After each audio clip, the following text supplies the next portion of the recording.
So the Business Support Fund is closing soon on the 1st of June. That also applies for New South Wales. They've got a very similar fund. So it's a $500 million fund from the Victorian government, and it gives organisations up to $10,000 that have been impacted by COVID-19. So let's have a quick look at the application to help you get that done. So it's obviously for people impacted by the COVID-19, obviously accommodation, food, arts, so anyone in the restricted activities. And there's also a section in Stream 2 for organisations that fall under the JobKeeper arrangements. So if we click on the application form, I'll give you a quick run through for it. So Department of Jobs, Precincts and Regions, 5 pages. So it's pretty simple. Let's just scroll through it. Confirm you've understood the program guidelines. You've got your base statement. That's important for this application. And so if we click on the next tab, that'll bring us to the section 1. So are we eligible? You need to employ staff. You need to have a turnover greater than 75. Keep in mind, it's expected to have. So it doesn't necessarily need to have had, but need to expect it to have. You obviously can't be a large employer, so the payroll of less than $650,000. You need to have had an ABN prior to the start of COVID.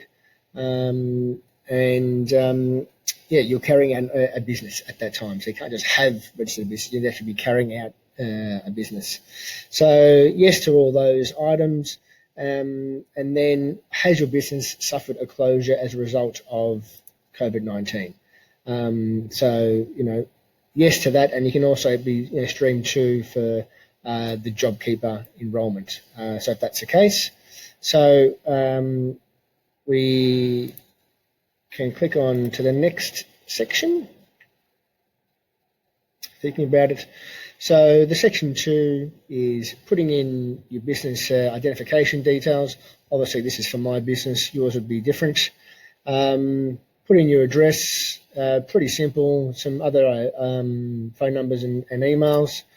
Moving on to the next page. So this is really talking about how you've been impacted. So how you're going to spend the money for the grant. So it's going to be for meeting business costs. For most organisations, it's going to be rent and salaries or any other fixed or unavoidable costs, as they refer to it.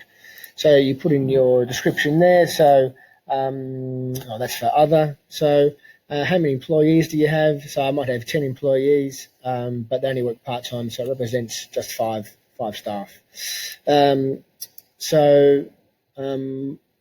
What is the nature of my business? So, it could be the restaurant accommodation, that needs to go in there. The business can't operate because of restricted activities. That's why I'm asking for this.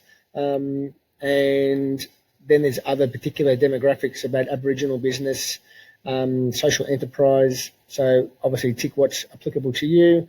Put in your bank account details. I won't put in mine because you don't need to be giving money to me. And click on the next page. And then this is where you need to upload your information regarding the BAS statement and any additional information. And then hit consent if you agree with everything that's stated there. And then who filled it out, and save, preview and submit. So